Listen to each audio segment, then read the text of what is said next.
بسم اللہ الاحد والصلاۃ والسلام علی رسولہ الکریم، اما بعد فاعوذ باللہ من الشیطان الرجیم، بسم اللہ الرحمن الرحیم۔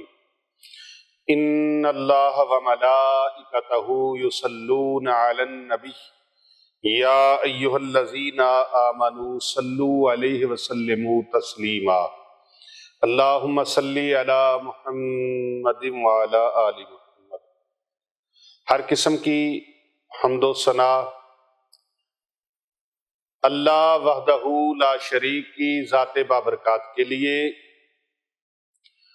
لا تعداد انگنت درود و سلام امام الانبیاء، خطیب الانبیاء، سید الانبیاء، رحمت کونین، امام القبلتین، جد الحسن والحسین، پیغمبر آخر الزمان، وارث کون و مکان، تاجدار ارض و سما، پیارے آقا حضرت محمد مصطفیٰ صلی اللہ علیہ وآلہ وسلم کی ذات طیبہ کے لیے، آپ کی اہل بیت اطہار علیہم السلام کے لیے، آپ کے جان نثار صحابہ کرام علیہم رضوان کے لیے، بے شمار انگنت رب تعالیٰ کی رحمتیں اللہ تعالیٰ کے نیک بندوں پر آمین ثم آمین۔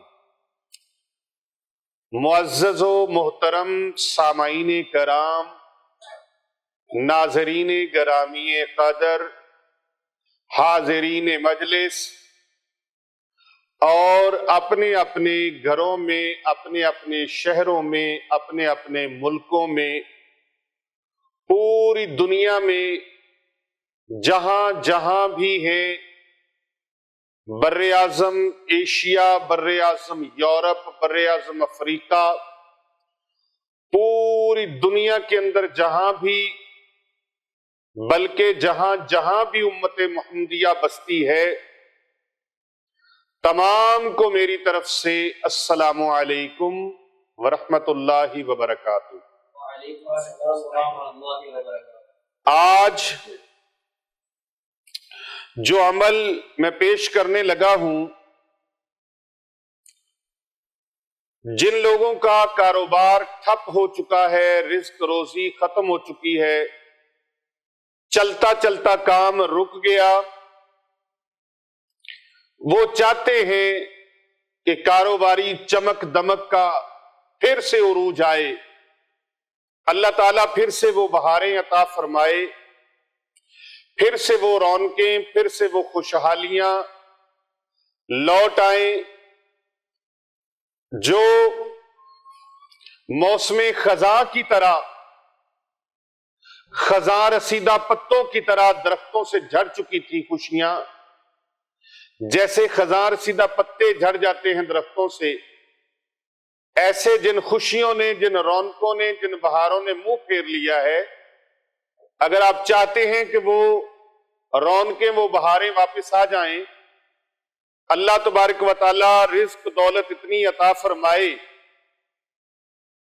کہ دنیا مثال دے، اللہ اکبر، اللہ اکبر، تو پھر یہ ایک چھوٹا سا وظیفہ کر لیں، قرآن مجید فرقان حمید کی بہت چھوٹی ساری سورہ مبارکہ ہے، اس سورہ مبارکہ کا جس نے ورد کیا، میں پروردگار عالم کو گواہ بنا کے کہتا ہوں کہ اللہ تبارک و تعالی ایسا نظام اور ایسا معاملہ بنا دیتا ہے کہ دنیا کی دولت اس سورت کو پڑھنے والے کے قدموں کو چومتی ہے۔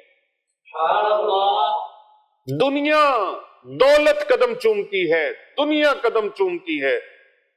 یہ ایسا امیر کبیر بننے والا یہ مجرب وظیفہ ہے، بغیر محنت، بیٹھے بٹھائے، بغیر مشقت کیے۔ آپ چاہتے ہیں رزق کا ڈھیر لگ جائے، دولت سے جیبیں بھر جائیں، تو پھر قرآن مجید فرقان حمید کی اس سورت مبارک کو نہیں چھوڑنا آپ۔ انشاءاللہ۔ یہ سورہ مبارکہ ہر بچے کو آتی ہے تقریباً اللہ اکبر۔ اور قرآن مجید فرقان حمید کی جو آخری 10 صورتیں ہیں ان 10 صورتوں میں اس کا شمار ہے، اور ہر مسلمان کو تقریباً آتی ہے۔ کوئی بیچارہ قسمت کا مارا ہوگا، کوئی بد نصیب جس کو نہ آتی ہو۔ میں بد نصیب اس کو کہوں گا کہ جس کو نہیں آتی، جو دنیا کے کام سارے یاد کر لیتا ہے، پڑھ لیتا ہے، دنیا کے فن سیکھ لیتا ہے، علم سیکھ لیتا ہے، لیکن قرآن نہیں سیکھتا۔ اس سے بڑی بد نصیبی کیا ہے؟ قرآن مجید سیکھو اور سکھاؤ۔ پیارے پیغمبر صلی اللہ علیہ وآلہ وسلم کا فرمان ہے، خیرکم من تعلم القرآن وعلمہ، تم میں سے بہترین انسان وہ ہے جو قرآن سیکھتا ہے اور دوسروں کو سکھاتا ہے۔ سبحان اللہ۔ یہ میں ان غریب لوگوں کے لیے، ان غریب مسلمان بہن بھائیوں کے لیے جو بیچارے ایک وقت کی روٹی کو ترستے ہیں، جن کے پاس پینے کے لیے صاف پانی میسر نہیں ہے، کھانے کے لیے اناج موجود نہیں ہے، بھئی یہ عمل کریں۔ یہ عمل بڑا فائدے بخش ہے، بہت نفع بخش ہے، بڑے کمال کا یہ عمل ہے۔ اس میں شک نہیں کہ اسلام غریبی کی مذمت اور ہر محاذ پر اس کے خلاف جنگ اس لیے کرتا ہے تاکہ عقائد اور رہن سہن کے طریقوں میں بگاڑ پیدا نہ ہو، خاندان اور سماج کی حفاظت ہو، اور خاص طور پر ایسے سماج کی تعمیر ہو جس میں ہر فرد اخوت اور مساوات کے مخلصانہ جذبات سے سرشار ہو جائے، اور یہ ہر کوئی جانتا ہے کہ یہ تب ہوگا جب لوگوں کے پاس کھانے پینے کی چیزیں ہوں گی، اور رہنے سہنے کے لیے اور دیگر ضروریات زندگی کے لیے ان کے پاس وسائل مہیا ہوں گے، اس قدر اسباب فراہم ہو جائیں جو ان کے اور ان کے بال بچوں کے لیے بڑی حد تک کافی ہوں، اور ان کی انفرادی، اجتماعی اور ازدواجی زندگی کسی کدورت اور میل کے بغیر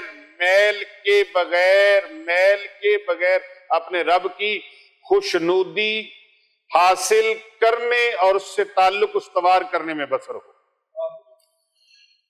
یہ جب رزق ہی نہیں نہ ہوتا، یہ مال و دولت نہیں ہوتی، تو میاں بیوی میں بگاڑ پیدا ہو جاتا ہے، والدین کے اور بچوں کے درمیان خلیج پیدا ہو جاتی ہے۔ جب بچوں کو ان کی ضروری اشیاء نہیں ملتی تو وہ بچے پھر ادھر ادھر متوجہ ہوتے ہیں اور وہ بچے بھٹک جاتے ہیں۔ بعض اوقات یہاں تک ہوتا ہے کہ خامد کے پاس کچھ نہ ہو تو بیوی بھٹک جاتی ہے۔ اللہ اکبر، کیا ایسا ہوتا ہے کہ نہیں؟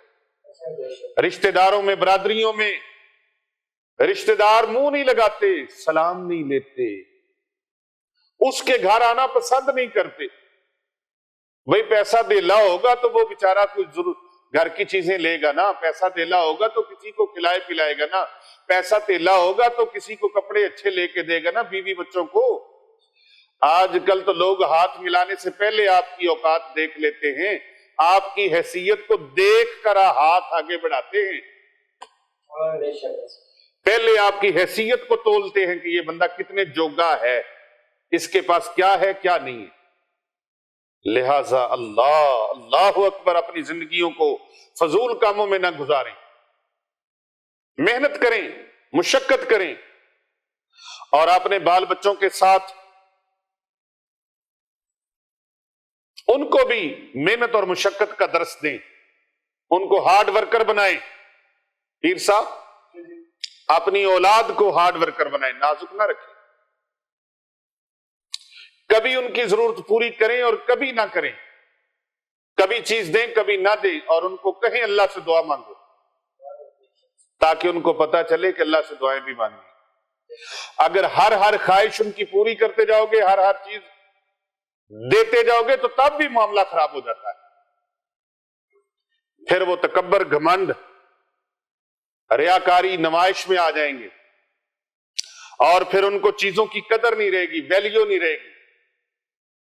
یہ میری باتیں توجہ سے باندھ کے لے رہے ہیں پلے، اور اگر کچھ ہوگا نہیں تو تب بھی معاملات خراب۔ لیکن آپ کے پاس ہو، آپ اپنے بیوی بچوں کی جائز حاجات کو، جائز ضروریات کو پورا کر سکیں، اللہ اکبر۔ اب یہ سوال پیدا ہوتا ہے کہ اسلام کے وہ ذرائع کیا ہیں، اور اسلامی معاشرے میں رہنے والے افراد کو یہ چیزیں کس طرح میسر آ سکتی ہیں۔ تو سنیے، یہ نہیں ہے کہ اسلام نے دولت حاصل کرنے پر پابندی لگائی، ہائے ہائے ہائے۔ اسلام تو کہتا ہے صاف ستھرے کپڑے پہنو، اپنے گھر میں رہو، اپنے بیوی بچوں کو کسی کے سامنے ہاتھ پھیلانے والا نہ بناؤ، اور یہ ہاتھ پھیلانا ذلت اور رسوائی کے سوا کچھ نہیں ہے۔ آپ حاجت مند بھی ہیں، ہاتھ پھیلاتے ہیں، سامنے والا ممکن ہے وہ ایسا لفظ کہے کہ کلیجہ پاش پاش ہو جائے۔ کئی لوگ اپنی دولت پر گھمنڈ، تکبر اور غرور اس طرح کرتے ہیں، وہ سمجھتے ہیں شاید یہ جب ہم پیدا ہوئے تھے نا اسی وقت دولت کی بوریاں ساتھ لے کے آئے تھے، اور قبر میں بھی ساتھ ہی جائیں گے۔ ایسا کچھ نہیں ہونے والا۔ یہ دولت اللہ نے دی ہے یہاں خرچ کرنے کے، اور پھر اللہ اکبر، جو مستحقین کے ساتھ، مخلصین کے ساتھ، فقراء کے ساتھ، مساکین کے ساتھ محبت رکھے، اخلاص رکھے، ان پر خرچ کرے۔ مولا علی شیر خدا کرم اللہ وجہ الکریم ارشاد فرماتے ہیں اس کے لیے یہ جنت کی چابی ہے، اور اللہ کے غیبی خزانوں کے لیے بھی چابی ہے۔ جو ان مساکین کی خدمت کرے گا اللہ اس کو کبھی مایوس اور خالی رہنے نہیں دے گا۔ تو آج میں امیر کبیر ہونے والا جو عمل آپ کو بتانے لگا ہوں، پھر گھر بیٹھ کے کھائیں، لیکن یہ نہیں ہے کہ آپ کام کرنا چھوڑ دیں، محنت کرنا چھوڑ دیں، محنت کریں۔ پروردگار عالم کا ارشاد ہوتا ہے، اعوذ باللہ من الشیطان الرجیم، بسم اللہ الرحمن الرحیم، هو الذی جعل لکم الارض ذلولا فامشوا فی مناکبها وکلوا من رزقہ۔ وہ ایسا منعم ہے، ایسا انعام عطا فرمانے والا ہے جس نے تمہارے لیے زمین کو مسخر کر دیا، سو تم اس کے راستوں میں چلو پھرو، اور پروردگار عالم کی روزی میں سے جو زمین میں اللہ نے پیدا کی ہے اس روزی میں سے کھاؤ بھی پیو۔ اس عمل سے مراد کیا ہے؟ وہ ہے مناسب روزگار اختیار کرو، جس سے اپنے اور اپنے خاندان کے لیے خاطر خواہ روزی کا انتظام ہو سکے۔ اور اس میں شک نہیں کہ زندگی کے جہاد میں محنت و مشقت اور حرکت و عمل وہ حربہ ہے جس کے ذریعے انسان دولت پیدا کر سکتا ہے، مال پیدا کر سکتا ہے۔ وہ حربہ کیا ہے؟ وہ محنت اور مشقت ہے۔ محنت کرو، محنتی بنو، نکارے نہ بنو، نلائق نہ بنو۔ حضرت خواجہ حسن نظامی رحمت اللہ علیہ، میرے مرشد کریم، آفتاب ولایت حجت الاسلام، قطب عالم برکت العصر، شیخ القرآن والحدیث، حضرت مفتی سرکار ڈاکٹر پیر محمد عابد حسین رضوی سیفی رحمت اللہ علیہ، حضرت امام خراسانی مبارک علیہ رحمہ کے محبوب نظر خلیفہ، آپ فرمایا کرتے تھے حضرت خواجہ حسن نظامی رحمت اللہ علیہ کی بات۔ حضرت خواجہ حسن نظامی رحمت اللہ علیہ کتابوں کو جلد کرتے تھے، فرماتے تھے مجھے اس بات سے زیادہ پسند ہے، مجھے یہ بات پسند نہیں کہ میں دربار کا مجاور بن جاؤں، مجھے یہ بات پسند ہے کہ میں محنت کروں، مشقت کروں۔ بھائی محنت کرو، مشقت کرو، اور محنت و مشقت کرو گے رب تعالیٰ رنگ لگا دے گا۔ فَمَن يَعْمَلْ مِثْقَالَ ذَرَّةٍ خَيْرًا يَرَهُ۔ تو یہ بھلائی نہیں ہے کہ آپ محنت کریں، مشقت کریں۔ اور پیارے نبی صلی اللہ علیہ وآلہ وسلم نے محبوب دو جہاں علیہ السلام نے ارشاد فرمایا کہ جو ہاتھ سے روزی کماتا ہے، محنت کرتا ہے، وہ اللہ کا دوست ہے،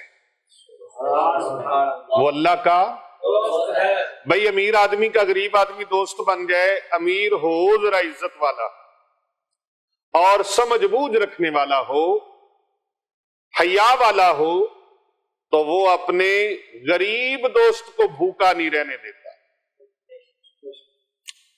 تو پوری کائنات میں سب سے زیادہ حیا والا غیرت والا کون ہے؟ اللہ ہے۔ کون ہے؟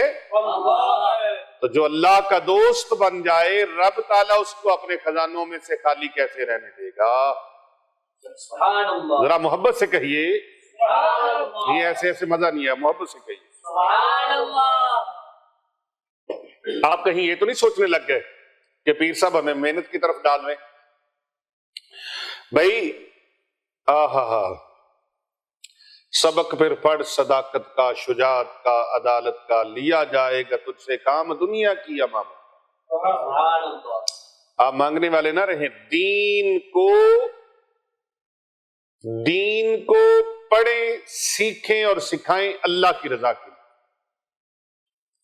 اور محنت و مشقت کریں اپنے اہل خانہ کے لیے روزی کمانے کے لیے۔ یہ نہیں ہے وظیفہ پڑھ لیا اب چپ، نہیں، وظیفہ پڑھ کے عمل کر کے۔ پیارے نبی صلی اللہ علیہ وآلہ وسلم کی بارگاہ میں ایک آدمی آیا مدینہ منورہ شریف، مسجد نبوی شریف میں۔ حضور صلی اللہ علیہ وآلہ وسلم نے فرمایا کیسے آئے ہو؟ جی سواری پہ آیا۔ پیارے آقا صلی اللہ علیہ وآلہ وسلم نے فرمایا سواری کی درجی بار اللہ کے بھروسے پہ چھوڑ دی۔ سرکار دو جہاں علیہ السلام نے فرمایا پہلے اس کی نکیل کو کسی درخت کے ساتھ، کسی کلی کے ساتھ باندھو۔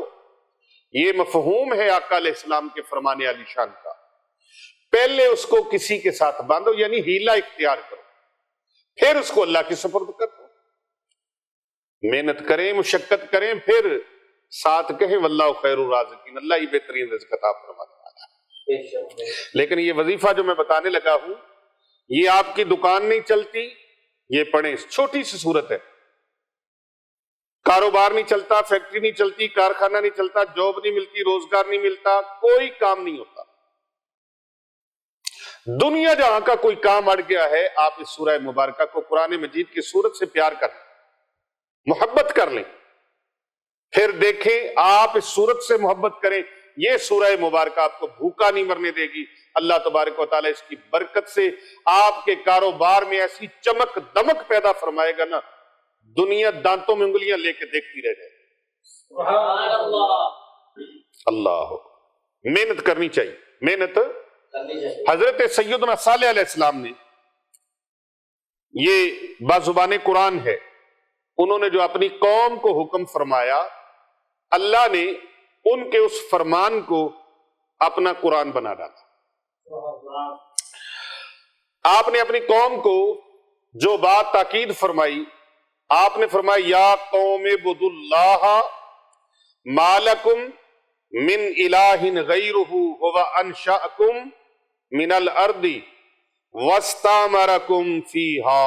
یہ سورہ ہود کی آیت نمبر 61 ہے۔ اے میری قوم، تم اللہ کی عبادت کرو، اس کے سوا تمہارا کوئی معبود نہیں ہے۔ اس نے تم کو زمین کے مادے سے پیدا کیا اور اس نے تم کو اس میں آباد کیا۔ سبحان اللہ۔ آپ نے عبادت کے ساتھ ساتھ، ریاضت کے ساتھ ساتھ محنت کو ترک نہیں کرنا۔ اور پھر وظیفہ کون سا پڑھنا ہے؟ قرآن مجید فرقان حمید کے 30ویں پارے کی چھوٹی سی سورہ مبارکہ ہے، اعوذ باللہ من الشیطان الرجیم، بسم اللہ الرحمن الرحیم۔ یہ میں ان لوگوں کے لیے بتا رہا ہوں جو شخص یہ چاہتا ہو کہ دولت دنیا اس کے قدم چومے، وہ روزانہ پھر بوقت طلوع آفتاب 1000 مرتبہ پڑھنے کا معمول بنا۔ کتنی مرتبہ؟ 1000 مرتبہ۔ 1000 مرتبہ اس کو پڑھنے کا معمول بنا لے۔ چھوٹی سی آیت مبارکہ ہے۔ اب آیت مبارکہ کون سی ہے؟ میں سورہ مبارکہ کہہ رہا تھا، یہ اس سورہ مبارکہ کی چھوٹی سی آیت مبارکہ ہے۔ سورہ نمل قرآن مجید کے اندر موجود ہے، سورہ نمل بولو بولو، سورہ نمل اس کی چھوٹی سی آیت ہے، اور قرآن مجید کی ویسے ابتدا بھی یہاں سے ہو رہی ہے۔ بطور آیت پورے قرآن پاک میں یہ ایک ہی جگہ پر آئی ہے، باقی 114 سورتوں کے ابتدا میں جو ہے وہاں پر حصول برکت کے لیے اس کو لکھا گیا، لیکن پورے قرآن پاک میں بطور آیت سورہ نمل کے اندر یہ آیت آئی، ایک مرتبہ آئی۔ اب اس کو 1000 مرتبہ طلوع آفتاب کے وقت پڑھنا ہے۔ پہلی مرتبہ آپ اعوذ باللہ پڑھیں گے، پھر آپ نے اعوذ باللہ نہیں پڑھنا۔ بسم اللہ الرحمن الرحیم، بسم اللہ الرحمن الرحیم، بسم اللہ الرحمن الرحیم، بسم اللہ الرحمن الرحیم، بسم اللہ الرحمن الرحیم۔ سبحان اللہ 1000 مرتبہ جو بندہ بسم اللہ الرحمن الرحیم پڑھنے کا معمول بنا لے، دنیا کی دولت اس کے قدموں کو چومنے آ جائے گی، یعنی ایسی ایسی جگہ سے دولت آئے گی، رزق آئے گا جہاں جہاں سے اس کا وہم و گمان بھی نہیں ہوگا، سبحان اللہ جہاں جہاں سے اس کا وہم و گمان بھی نہیں ہوگا۔ بسم اللہ الرحمن الرحیم، کیسی بات ہے کہ بندہ زمین پر، فرش زمین پر پکار رہا ہے، میرا پروردگار اللہ جو ہے وہ رحمان بھی ہے، اور رحمان کیسا؟ انتہا کا مہربان، انتہائی رحم فرمانے والا۔ تو وہ اس نام سے جب پکارتا ہے تو اللہ تبارک و تعالیٰ کی رحمت جوش میں آ جاتی ہے، رب تعالیٰ کا فضل و کرم جوش میں آ جاتا ہے، اور اللہ تبارک و تعالیٰ اس بندے کو دنیا سے بے نیاز کر کے اللہ تعالیٰ دین دنیا کی نعمتوں سے اور دولتوں سے مالا مال فرما دیتا ہے۔ سبحان اللہ تو اگر آپ امیر کبیر بننا چاہتے ہیں تو بسم اللہ الرحمن الرحیم کا وظیفہ جو ہے روزانہ 1000 مرتبہ پڑھنا شروع کر دیں، انشاءاللہ تعالی کرم ہو جائے گا۔ امت خیر کے لیے خیر خواہی کا پیغام داعی خیر کی طرف سے خیر ہی خیر کا ہے، کر بھلا ہو بھلا ہوتا ہے بھلے کا بھلا۔ اس ویڈیو کو زیادہ سے زیادہ لوگوں تک شیئر کریں، فارورڈ کریں، تاکہ دوسرے لوگوں تک بھی یہ پیغام پہنچ جائے اور دوسرے لوگ بھی اس سے فائدہ اٹھا لیں۔